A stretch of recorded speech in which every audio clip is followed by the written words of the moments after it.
ಕಾರ್ಕಳದ ಸಮಸ್ತ ವೀಕ್ಷಕರಿಗೆ ನಮಸ್ಕಾರಗಳು. ಸ್ವಚ್ಛತಾ ಅಭಿಯಾನ ಕಾರ್ಯಕ್ರಮದ ವಿಶೇಷ ಸಂಚಿಕೆಗೆ ತಮಗೆಲ್ಲರಿಗೂ ಆತ್ಮೀಯವಾದ ಸ್ವಾಗತ. ನಾನು ನಳಿನಿ ಸುವರ್ಣ. ವೀಕ್ಷಕರೇ, ಸರ್ಕಾರದ ವಿವಿಧ ಅನುದಾನಗಳ ಮೂಲಕ ಸಮಾಜದಲ್ಲಿ ಸಾರ್ವಜನಿಕ ಸ್ಥಳಗಳು, ಸಾರ್ವಜನಿಕ ಪಾರ್ಕ್ಗಳು ನಿರ್ಮಾಣಗೊಳ್ಳುತ್ತದೆ. ಆದರೆ ಇಂಥ ಒಂದು ಸ್ಥಳಗಳ ನಿರ್ಮಾಣದ ಬಳಿಕ ಈ ಪ್ರದೇಶದ ಸ್ವಚ್ಛತೆ ಯಾರೆಂಬುದು ಪ್ರಶ್ನಾರ್ಥಕವಾಗಿರುತ್ತದೆ. ಇಂತಹ ಸಂದರ್ಭದಲ್ಲಿ ಸಮಾಜದ ಜವಾಬ್ದಾರಿಯುತ ಸಂಘ ಸಂಸ್ಥೆಗಳು, ಜವಾಬ್ದಾರಿಯುತ ನಾಗರಿಕರು ಈ ಪ್ರದೇಶಗಳ ಸ್ವಚ್ಛತಾ ಕಾರ್ಯವನ್ನು ಕೈಗೊಂಡಲ್ಲಿ ಸ್ವಾಸ್ಥ್ಯ ಸಮಾಜ ನಿರ್ಮಾಣ ಮಾಡಲು ಸಾಧ್ಯ.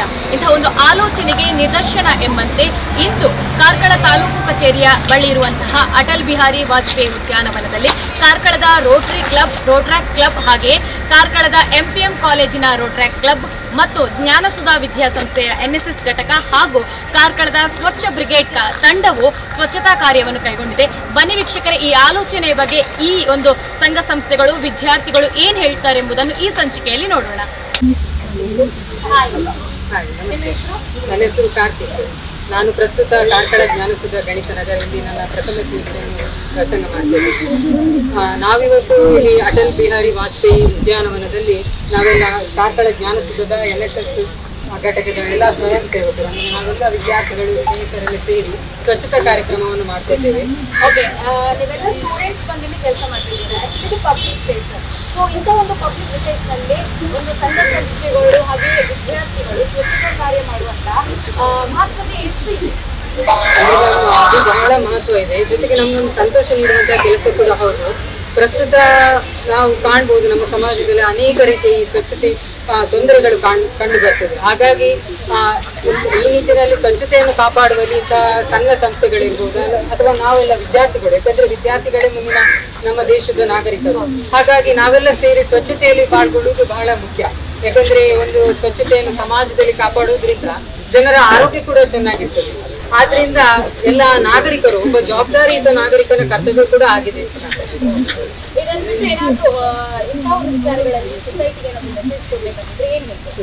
ಮೆಸೇಜ್ ಕೊಡುವುದಂದ್ರೆ ಅದೇ ಮುಖ್ಯವಾಗಿ ಪ್ಲಾಸ್ಟಿಕ್ ಬಳಕೆ ಬಹಳ ಕಡಿಮೆ ಮಾಡಬೇಕು. ಜೊತೆಗೆ ಎಲ್ಲ ನಾಗರಿಕರು ಕೂಡ ಇಂತಹ ಸ್ವಚ್ಛತಾ ಕಾರ್ಯಕ್ರಮಗಳಲ್ಲಿ ಭಾಗವಹಿಸಿದಾಗ ನಾವು ನಮ್ಮ ಸಮಾಜದಲ್ಲಿ ಸ್ವಚ್ಛತೆಯನ್ನು ಕಾಪಾಡುವಲ್ಲಿ ಬಹಳ ಸುಲಭ ಆಗ್ತದೆ.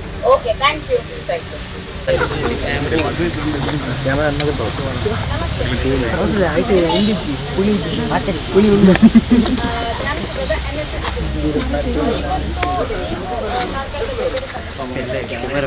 ಒಂದು ಪಾರ್ಕ್ನಲ್ಲಿ ಸೊ ಇಂಥ ಒಂದು ಆಕ್ಟಿವಿಟೀಸ್ ಬಗ್ಗೆ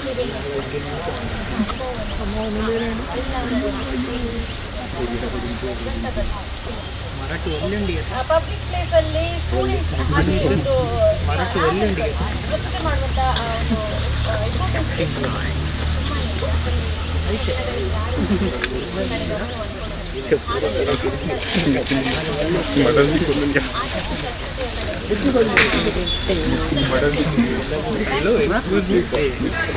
ನಿಮ್ಮ ಹೆಸರು? ನೀವು? ಸುದೀಕ್ಷಾ. ರಮ್ಯಾ.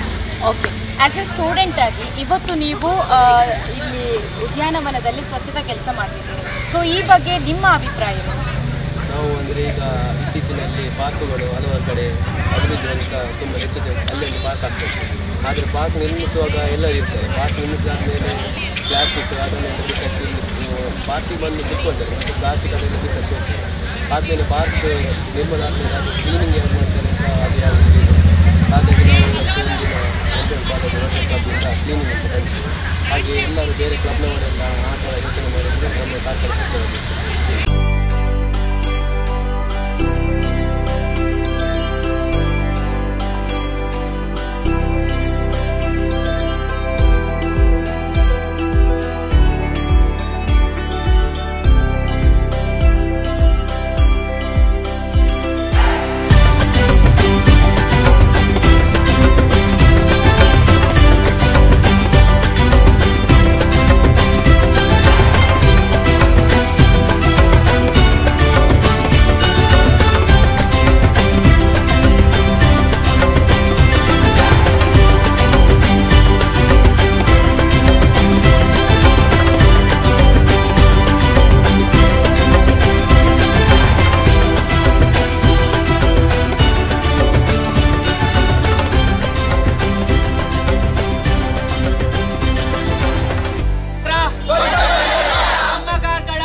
ಇದಾಗಿತ್ತು ಸ್ವಚ್ಛತಾ ಅಭಿಯಾನದ ಈ ಸಂಚಿಕೆಯ ವಿಶೇಷತೆ. ಮುಂದಿನ ಸಂಚಿಕೆಯಲ್ಲಿ ಮತ್ತೊಂದು ವಿಶೇಷತೆಯೊಂದಿಗೆ ನಾವು ನಿಮ್ಮನ್ನು ಭೇಟಿಯಾಗ್ತೀವಿ.